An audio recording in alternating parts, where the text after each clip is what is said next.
Welcome to our Chapter 10 lecture, Reporting and Analyzing Liabilities. In the beginning of the chapter, we'll focus on current liabilities. We'll then move on to what's known as long-term liabilities. We'll look at the major characteristics of bonds as a form of a long-term debt, explain how to account for bond transaction, discuss how liabilities are reported, and how they're going to be analyzed. Let's begin with a discussion over current liability. What is a current liability? This is a debt or obligation that a company expects to pay either from existing current assets such as cash, or through the creation of other current liabilities, and within 1 year or the operating cycle, whichever is longer. So to make this simple, to be a current liability is an obligation that we expect to repay within 1 year from our balance sheet dates or within one operating cycle, depending upon which is longer. Or sometime we may create another current liability to take care of a current debt.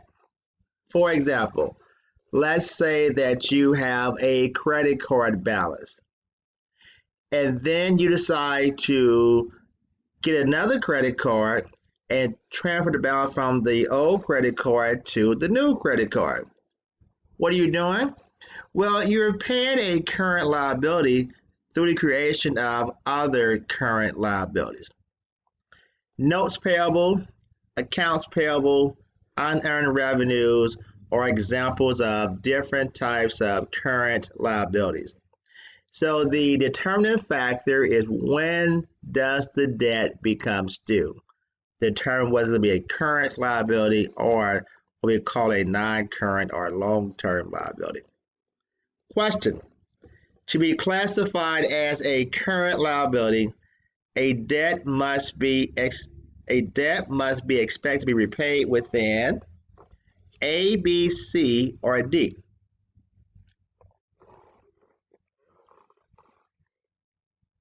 The correct response is letter D.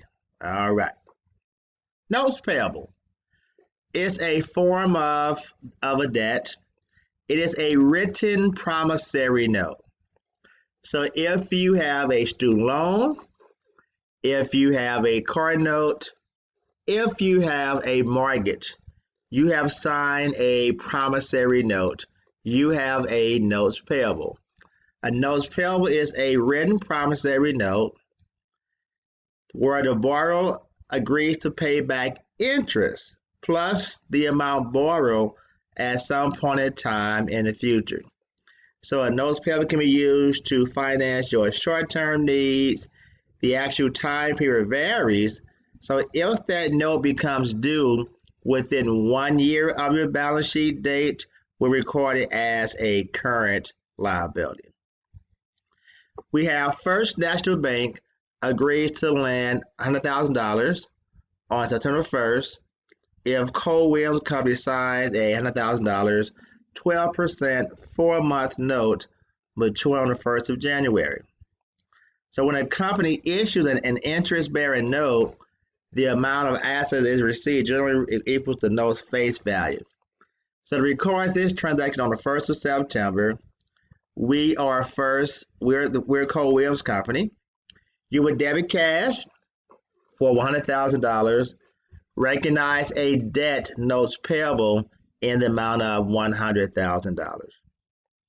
Now, this actual note must be repaid after 4 months, and the 12% refers to the annual interest rate. We must show the amount of interest that has accrued on this note for the 4-month time period, September 1st through December 31st. Okay? So remember, interest has a formula. Interest is principal times rate times time. $100,000. 12% is the annual interest rate. The time period will be 4 over 12 because from September 1st through December 31st represents a 4-month time period. We're going to assume that our accounting period ends on December 31st. So on 12/31, we're going to make an adjusting entry to show the amount of interest that has accrued on this note by the end of the current accounting period. You would debit interest expense and credit interest payable. Now, when the note becomes due on the 1st of January, we must now pay back the amount we borrowed along with the accrued interest on the note. Because you're making a payment now, you would decrease the liability account, notes payable, and interest payable. They're shown on the debit side. You would credit the cash account for the total amount paid of $104,000. Okay. Next up, we have sales tax payable. Sales tax is expressed as a percentage of the sales price. So when you go to your favorite retail outlet and you purchase goods, you have to pay sales tax on those items. Now, the actual sales tax is collected from the customer, but those funds do not belong to that retailer. They belong to the State Department. So they're collecting those funds on behalf of the State Department. That's why it's shown as a liability, because at some point in time, the sales tax collected must be sent to the state government. For example, the March 25th cash register of Cooley Grocery Stores shows sales of $10,000 and sales tax of $600. To record this transaction, they'll debit cash for the total of $10,600, recognize sales revenue for the $10,000, but also record a liability sales tax payable in the amount of $600. Because once again, the sales tax that was collected by this customer or by this particular company has to be paid to the state at some point in time in the future.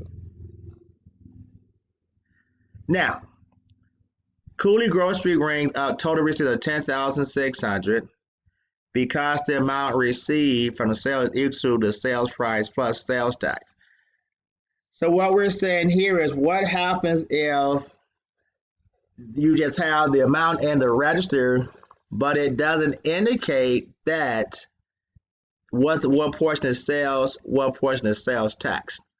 So if $10,600 was the amount in the cash register, and that amount again includes the sales amount plus the sales tax, to determine the amount that is going to be sales, in this case, because it is 6%, if you think about 100% being the sales price, 6% being the sales tax, that's 106%.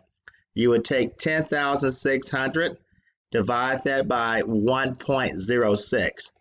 1.06 is 106% as a decimal, and that would give us the amount of the sales. So again, take 10,600, divide that by 1.06 to get the amount of the sales, which would be $10,000. The remaining 600 would be sales tax payable. So if you're given a problem and the problem says the total in the register is X dollar amounts, but it doesn't tell you what amount of sales, what amount of sales tax, just take the total amount, divide it by 100% plus the sales tax rate. If the rate was 4%, you divide it by 1.04 to get the amount of the sales. The remaining amount goes toward the sales tax. Okay? Unearned revenues refers to cash being received before goods or services are performed. So think about an airline industry. If you're going to take a flight, typically you're going to buy that airline ticket months in advance. For the airline industry, that's known as unearned revenue. They have received cash before an actual service has been provided. Okay? So unearned revenue represents a liability because at some point in time, we have to either sell a product or provide that service. Or maybe you like to read and you're going to order magazines. All right? And perhaps you pay for a 2-year magazine subscription. For the magazine publisher, again, that's referred to as being unearned revenue because they're going to receive cash before providing you with the actual product. So when you have an unearned revenue transaction, you're going to debit the cash account and you're going to credit the unearned revenue account.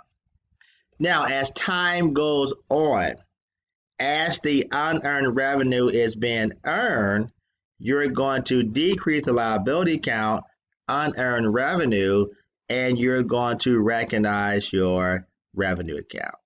And we'll go through examples of how to account for unearned revenue transactions. We have Superior University sells 10,000 season football tickets for their 5 home games. The tickets are $50 each. So the entry for the sale of the season ticket on August 6th, 10,000 tickets for 5 home games, $50 each.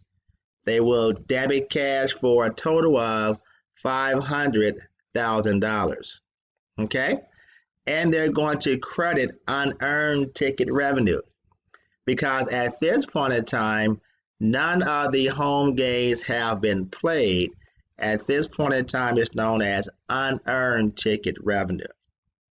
Now, as each game is being completed, so they played their first game on the 7th of September, and that game has now been completed. Where we're saying now that a portion of this unearned revenue has now been earned. So if there's 5 home games, the cash collected was $500,000, then we're going to earn revenue in the amount of $100,000 per home game.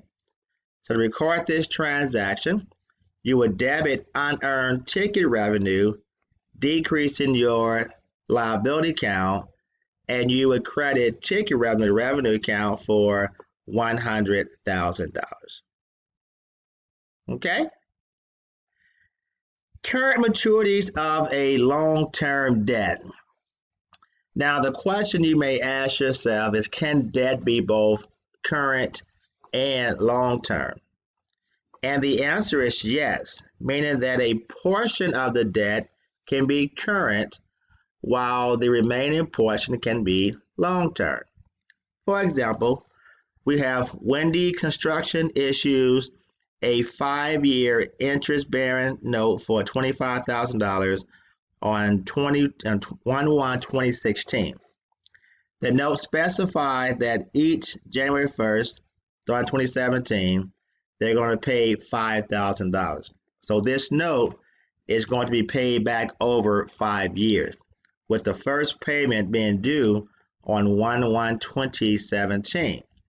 So the question is, of this $25,000, what portion is current? What portion is going to be considered long-term? Now, the amount that will become due within 1 year from the balance sheet date is going to be current. So the $5,000 that becomes due on 1/1/2017 is shown as a current liability. The remaining $20,000 will be shown as a long-term liability. All right, let's take a quick break. We're going to come back and continue our discussion over different types of liabilities.